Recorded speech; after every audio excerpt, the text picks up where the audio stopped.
Welcome back to my YouTube channel unique classes. आज हम class 12th की home science के अपने आगे के जो एमसीक्यूज़ हैं चैप्टर नंबर 1 के उसे कर लेते हैं।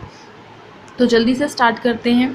देखिए हमारे सामने पहला क्वेश्चन है, बुनाई एक प्रमुख डैश उद्योग है। तो बुनाई कौन सा उद्योग है? अगर आपको इसका आंसर पता है तो जल्दी से जाकर कमेंट बॉक्स में बताइए। हमने इस चैप्टर की पूरी जो एक्सप्लेनेशन वीडियो है वो डाल दी है, 2 पार्ट्स में कंप्लीट हो गया आपका chapter with hand written notes है। तो अगर आपने अभी तक एक्सप्लेनेशन वीडियो नहीं देखी तो पहले उसे देखिए, क्योंकि जब तक आप इसकी एक्सप्लेनेशन नहीं देखते हैं ना फिर हमें क्लियर नहीं होता है। ठीक है, देखिए इसके ऑप्शंस है हमारे पास, पारंपरिक, दूसरा है कुटीर, तीसरा है सार्वजनिक और चौथा है उपरोक्त सभी। तो इसका करेक्ट आंसर क्या होगा? ऑप्शन नंबर बी, कुटीर। जिन्होंने भी कुटीर को करेक्ट किया है उन सभी का आंसर बिल्कुल राइट है। अगला प्रश्न है हमारे पास, प्रत्येक समाज में डैश तय करती है कि विभिन्न जेंडर के लोग कैसा व्यवहार करेंगे। तो समाज में क्या तय करता है कि जो अलग अलग प्रकार के जो जेंडर हैं वो कैसा व्यवहार करेंगे, क्या चीज़ तय करती है समाज में? अगर आंसर पता है तो जल्दी से जाकर कमेंट बॉक्स में बताइए। तो देखिए इसका करेक्ट आंसर देखते हैं। इसका करेक्ट आंसर क्या होगा? ऑप्शन नंबर सी जो है वो इसका करेक्ट आंसर होगा, सामाजिक तथा सांस्कृतिक प्रथाएं। जो समाज के द्वारा ही बनाई जाती है वे प्रथाएं ही क्या तय करती है कि विभिन्न प्रकार के जो जेंडर हैं वो कैसा व्यवहार करेंगे। अब जैसे कि जो लड़का होता है अगर वो कभी रोए तो उसको मना किया जाता है कि तुम्हें रोना नहीं है क्योंकि तुम लड़के हो, तुम बहादुर हो। लेकिन ये सारी बातें जो हैं वो कहाँ से निकल के आई? एक समाज के अंदर से ही तो निकल के आई हैं, इसीलिए। लेकिन ये बात बिल्कुल गलत है कि लड़का जो है वो रो नहीं सकता। सबके अंदर अपने अपने इमोशंस होते हैं और हमें उन इमोशंस को रोकना नहीं चाहिए। अगर हम रोकते हैं तो उससे स्ट्रेस भी हो सकता है। नेक्स्ट क्वेश्चन है, डैश द्वारा कर्मचारियों की उत्पादकता को बढ़ाया जा सकता है। तो किसके द्वारा कर्मचारियों की उत्पादकता को बढ़ाया जा सकता है? ऑप्शन है हमारे पास 4, शक्ति से नियमों का पालन, बी है कठिन अनुशासन, सी है उचित प्रशिक्षण और डी है उपरोक्त सभी। तो यहाँ पे शक्ति नहीं सख्ती आएगा, तो इसे सख्ती कर लीजिएगा, सख्ती से नियमों का पालन, बी है कठिन अनुशासन, सी है उचित प्रशिक्षण और डी है उपरोक्त सभी। तो इसका करेक्ट आंसर क्या होगा? ऑप्शन नंबर सी, उचित प्रशिक्षण। अगला प्रश्न है, किसी कार्यस्थल पर कार्य की प्रभावशीलता को निम्न में से किस प्रकार सुधारा जा सकता है? तो कार्यस्थल पर कार्य की प्रभावशीलता को निम्न में से किस प्रकार सुधारा जा सकता है, ये हमें प्रश्न में पूछा गया है। तो ऑप्शन है त्रुटियों में वृद्धि करके, बी है त्रुटियों को कम करके, सी है उत्पादकता में वृद्धि करके और डी है बी और सी दोनों द्वारा। तो देखिए यहाँ पे उत्पादकता में वृद्धि करके ये गलत हो जाएगा ऑप्शन। अगर वृद्धि होता तो हम एक दौरान सोच सकते थे कि ये भी ऑप्शन जो है वो करेक्ट हो सकता है, लेकिन अब यहाँ पे विधि आ गया है तो ये बिल्कुल गलत है। इसका करेक्ट आंसर होगा त्रुटियों को कम करके। अगला है हमारे पास, डैश उन बालिकाओं को प्राथमिक शिक्षा तक आवासीय विद्यालय में शिक्षित करने की योजना है जो कभी विद्यालय में दाखिल नहीं हुई हैं या विद्यालय छोड़कर चली गई हैं।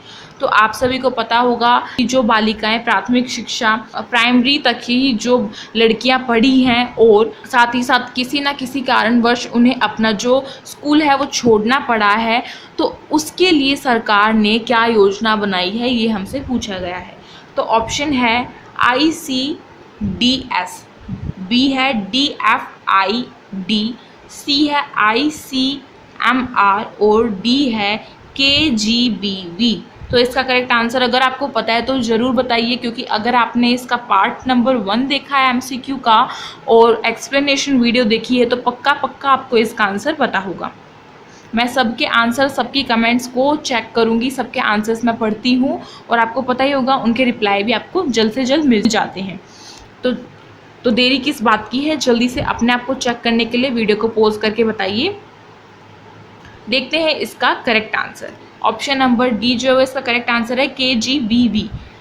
KGBV means Kasturba Gandhi Balika Vidyalaya. ठीक है, ये इसकी फुल फॉर्म मैंने यहाँ पे आपको बता दी। जो कस्तूरबा गांधी बालिका विद्यालय है ये किन के लिए खोला गया था? उन लड़कियों के लिए खोला गया था जो सिर्फ और सिर्फ प्राइमरी तक ही पढ़ी हैं, प्राइमरी मीन्स 5th तक पढ़ी हैं, या फिर उनको अपना जो स्कूल है वो किसी वजह से छोड़ना पड़ गया है बीच में, तो उन बच्चियों के लिए ये योजना सरकार द्वारा बनाई गई थी। नेक्स्ट है हमारे पास क्वेश्चन, डैश का उपयोग कार्यस्थल पर उत्पादकता बढ़ाने के लिए किया जाता है। तो कार्यस्थल पर उत्पादकता बढ़ाने के लिए किस चीज़ का प्रयोग किया जाता है, ये बात हमसे पूछी गई है। ऑप्शंस है हमारे पास सुकार्यिकी, तकनीकी, अक्षमता, सी है चुनौतियां और डी है संकट। तो इसका करेक्ट आंसर होगा ऑप्शन नंबर ए, सुकार्यिकी। सुकार्यिकी के द्वारा ही हम कार्यस्थल पर उत्पादकता को बढ़ा सकते हैं, इंक्रीज कर सकते हैं। नेक्स्ट है हमारे पास बेटी बचाओ बेटी पढ़ाओ योजना भारत सरकार द्वारा वर्ष डैश में शुरू की गई थी। तो किस वर्ष में शुरू की गई थी बेटी बचाओ बेटी पढ़ाओ योजना? पार्ट 1 में मैंने आपको बताया था, जो MCQ का पार्ट 1 है, अगर आपने वो देखा है तो आपको पता होगा। अब यहाँ पे देखिए, यहाँ पे हमें ईयर के साथ साथ हमें डेट भी दे दी है और मंथ भी दे दिया है। तो यहाँ पे देखिए ऑप्शन नंबर ए है 15 अप्रैल 2004, बी है 22 जनवरी 2015, सी है 25 मई 2005 और डी है 20 जून 2010। तो इसका करेक्ट आंसर होगा 22 जनवरी 2015। जो 2015 है उसमें बेटी बचाओ बेटी पढ़ाओ योजना स्टार्ट की गई थी और साथ ही साथ उसका महीना कौन सा था? जनवरी का, और डेट क्या थी? 22। तो ये बात आपको बिल्कुल याद रखनी है, मोस्ट इम्पोर्टेंट क्वेश्चन है, पेपर में पूछा जा सकता है, तो इस बात को गांठ बांध लो। जो बेटी बचाओ बेटी पढ़ाओ योजना है वो कब जारी की गई थी। नेक्स्ट है फिर हमारे पास प्रतिकूल परिस्थितियों में रहने वाली या विद्यालय छोड़ चुकी लड़कियों के लिए सर्व शिक्षा अभियान समग्र शिक्षा के तहत कौन सी योजना आती है? तो यहाँ पे हमें बोला गया है कि जो विद्यालय छोड़ चुकी लड़कियाँ हैं उनके लिए सर्व शिक्षा अभियान तथा समग्र शिक्षा के तहत कौन सी योजना आती है, यानी कि ऐसी कौन सी योजना है जो इन दोनों ही योजनाओं के बीच में एक सहायक भूमिका को निभाती है। तो इसका करेक्ट आंसर क्या होगा? ऑप्शन नंबर ए, Kasturba Gandhi Balika Vidyalaya, KGBV। Short form भी याद रखनी है, फुल फॉर्म भी याद रखनी है, और आँख बंद करके आप बता सकते हो इसका आंसर अगर आपको पता है कि विद्यालय छोड़ चुकी लड़कियों के लिए कौन सी योजना जो है वो आरंभ की गई थी। सो हमारा नेक्स्ट क्वेश्चन है क्वेश्चन नंबर 9। इसमें हमें बोला गया है सुकार्यिकी का दूसरा नाम क्या है? तो सुकार्यिकी का दूसरा नाम क्या है, अगर आपको पता है तो कमेंट में बताइए। और ये बहुत इम्पॉर्टेंट क्वेश्चन है, मोस्ट इम्पॉर्टेंट क्वेश्चन है, इसे बिल्कुल मत भूलना क्योंकि आपको इसका दूसरा नाम याद रखना है, एग्जाम में पूछा जा सकता है। ऑप्शंस देख लेते हैं। ऑप्शन नंबर ए है उद्यमिता, बी है अर्थपूर्ण, सी है एग्रोनॉमिक्स एंड डी है जीवन शैली। तो इसका करेक्ट आंसर क्या होगा? Option number B, agronomics. जो एग्रोनॉमिक्स है वो सुकार्यिकी का दूसरा नाम है, या फिर आप कह सकते हैं कि एग्रोनॉमिक्स का दूसरा नाम क्या है? सुकार्यिकी। तो अगर आपको एग्रोनॉमिक्स दे के पूछा जाए तो आपका आंसर क्या होगा? सुकार्यिकी। और अगर आपको ऐसे जो क्वेश्चन मैंने दिया है ऐसे पूछा जाए तो इसका आंसर क्या होगा? एग्रोनॉमिक्स। तो चलते हैं अपने नेक्स्ट क्वेश्चन की तरफ। बेटी बचाओ बेटी पढ़ाओ योजना का क्या लक्ष्य था? तो बेटी बचाओ बेटी पढ़ाओ योजना का लक्ष्य क्या था आप सभी को पता है, तो जल्दी से जाकर कमेंट बॉक्स में आंसर दे दीजिए कि 10th का कौन सा है। जो भी आपका 10th का आंसर आपको पता है, मान लीजिए आपको आप दे रहे हैं ऑप्शन नंबर डी दे रहे हैं आप, ठीक है, तो ऑप्शन नंबर डी दे रहे तो ऐसे करके बता दीजिए कमेंट बॉक्स में, ताकि आपको ज़्यादा टाइप भी नहीं करना पड़े और आपका टाइम भी कम लगे। देखिए अब इसका करेक्ट आंसर क्या होगा? ऑप्शन नंबर ए है आश्रम भेजने का, ये तो बिल्कुल भी नहीं था। बी है किसी का नहीं। अब जब कोई योजना जो है वो जारी की गई है तो किसी का नहीं, मतलब उसका जब कोई लक्ष्य नहीं है तो वो योजना क्यों जारी की गई है, इसलिए ये दोनों ऑप्शन कट हो जाते हैं। फिर सी है घरेलू हिंसा, नहीं, ये तो बिल्कुल नहीं होगा, ये भी कट हो जाएगा। और लास्ट है शिक्षा दिलाने के लिए, तो ऑप्शन नंबर डी जो है ये इसका करेक्ट आंसर हो जाएगा।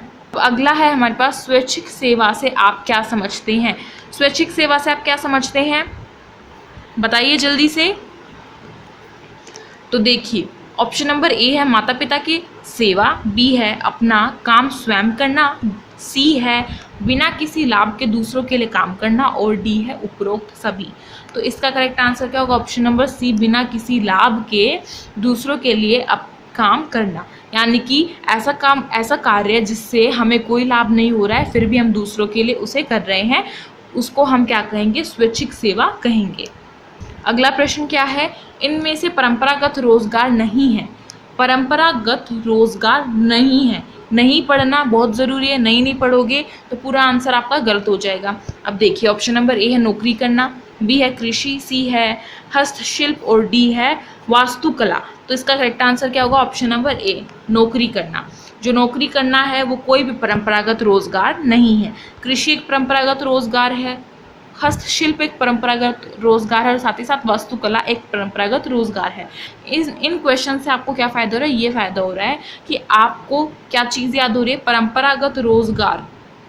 जो परंपरागत रोजगार हैं उनके नाम आपको याद हो गए। यहाँ से 3 नाम तो एटलीस्ट याद हो गए ना, और आपको साथ साथ ये भी बात पता चल गई इनमें से कौन सा परंपरागत रोजगार नहीं है। तो एमसीक्यू से काफ़ी फ़ायदा होता है हमें जब हम इन्हें करते हैं। नेक्स्ट है क्वेश्चन, आर्थिक महत्व की फसलें हैं। अब आर्थिक महत्व की फसलें हैं, ऑप्शन नंबर ए है चाय, बी है रबड़, सी है काजू और डी है ए और बी दोनों। तो इसका करेक्ट आंसर क्या होगा? ऑप्शन नंबर डी, ए और बी दोनों, क्योंकि चाय और रबड़ जो है वो दोनों ही आर्थिक महत्व की फसलें हैं। ऐसे बात हो जाती है क्लियर कि जो आर्थिक महत्व की फसलें हैं वो कौन कौन सी हैं? चाय और रबड़। अब जो काजू बचा, काजू क्या है? काजू है अधिक उत्पादन फसलें। तो आपको यहाँ से ये बात पता चल गई कि जो काजू है वो अधिक उत्पादन फसलों में से एक है। तो यहाँ से आपको 3 बातें जो हैं वो याद हो जाती हैं। फिर नेक्स्ट है हमारे पास, गरीबी रेखा से कम वाले परिवार किस श्रेणी में आती हैं? जो गरीबी रेखा है उससे कम वाले परिवार किस श्रेणी में आते हैं? मान लीजिए ये गरीबी रेखा है, ये पिंक जो लाइन आपको दिख रही है गरीबी रेखा है। अब इससे भी कम वाले, अगर इससे थोड़ा सा भी कोई नीचे चला जाता है ना ऐसे करके, ये मान लीजिए ऐसे चला गया, तो ये वाले जो परिवार आ गए ना, अब ये किस श्रेणी में आते हैं? ये आते हैं बीपीएल में। तो ऑप्शन नंबर बी जो है वो इसका करेक्ट आंसर हो जाएगा। फिर आपका क्वेश्चन है 15, जीविका से आप क्या समझते हैं? तो जीविका से आप क्या समझते हैं? ऑप्शन है पहला है कैरियर, दूसरा है नौकरी, तीसरा है परिश्रम और चौथा है कुछ नहीं। तो इस क्वेश्चन का करेक्ट आंसर क्या होगा? अगर आपको पता है तो कमेंट में बताइए। आई होप आपने बता दिया होगा। अब देखते हैं इसका करेक्ट आंसर। इसका करेक्ट आंसर क्या होगा? Option number A, career. Career जो है उसी को जीविका भी कहते हैं, ठीक है। नौकरी नहीं होगा यहाँ पे, कभी काफ़ी बच्चे नौकरी कर देंगे लेकिन जो नौकरी है वो गलत आंसर हो जाएगा। और मैं आपको बता दूँ कि जो वीडियो स्टार्टिंग से लेके लास्ट तक देखिएगा, बिकॉज आगे के जो क्वेश्चंस हैं उनमें एसरेशन क्वेश्चंस भी हम करवाएंगे, क्योंकि काफ़ी बच्चों ने बोला था और आपके एग्ज़ाम्स में वो आते भी हैं। तो इसीलिए एंड तक वीडियो को देखना मत भूलना। अब है क्वेश्चन नंबर 16, मादा शब्द किसके लिए प्रयोग किया जाता है? तो मादा शब्द किसके लिए प्रयोग किया जाता है? मादा शब्द प्रयोग किया जाता है पुरुष के लिए, स्त्रियों के लिए, बच्चों के लिए या युवा के लिए। तो बताइए, अगर आपको पता है तो चैप्टर पढ़ा है तो आपको बिल्कुल पता होगा, नहीं पढ़ा है तो यहाँ पे देख लीजिए। इसका करेक्ट आंसर होगा ऑप्शन नंबर बी, स्त्रियों। स्त्रियों के लिए मादा शब्द का प्रयोग किया जाता है। जिन्होंने भी ऑप्शन नंबर बी को करेक्ट किया है उन सभी का आंसर बिल्कुल सही है। अब अगला है हमारे पास, आय से आप क्या समझते हैं? आय से आप क्या समझते हैं? ऑप्शन नंबर ए है काम के बदले धन प्राप्त करना, बी है नौकरी, सी है आजीविका और डी है व्यवसाय। तो इसका करेक्ट आंसर क्या होगा? ऑप्शन नंबर ए, काम के बदले धन प्राप्त करना। एक ऐसा कार्य जिसके बदले में हमें धन मिलता है उसको हम क्या कहते हैं? आय कहते हैं। आय, इनकम, वेतन, ये सब इनके पर्यायवाची हो गए ना, सिमिलर।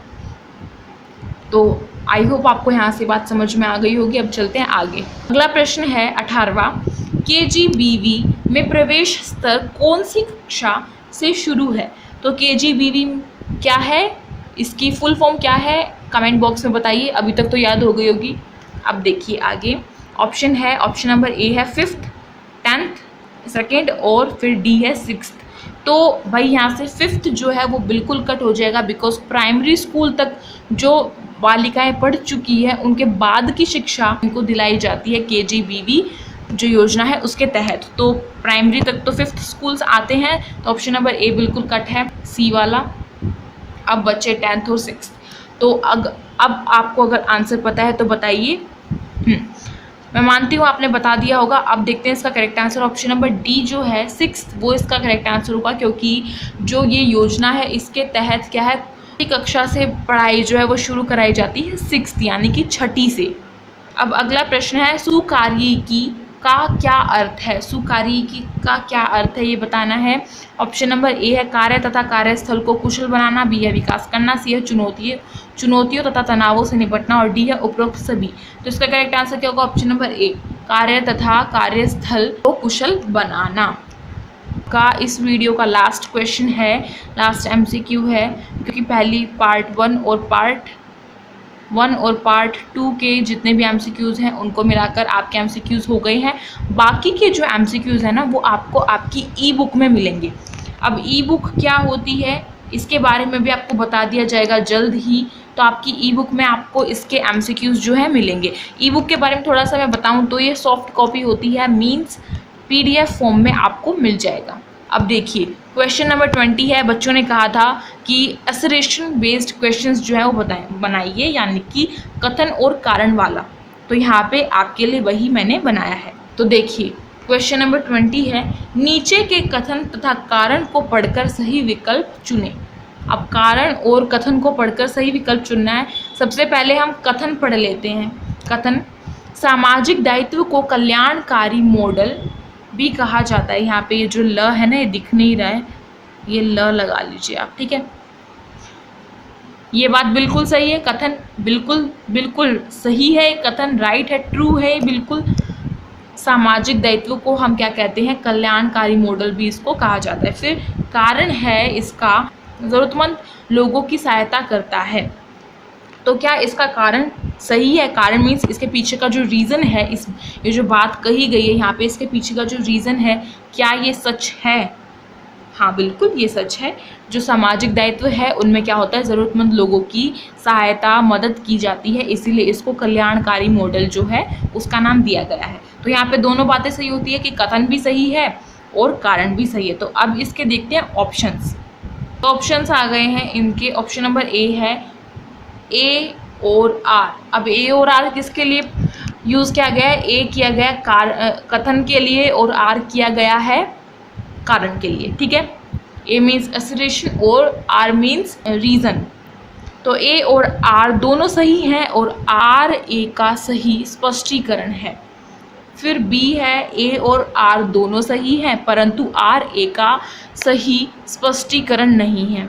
फिर C है A सही है परंतु R गलत है, और फिर D है A गलत है परंतु R सही है। तो इसका करेक्ट आंसर क्या होगा? Option number A।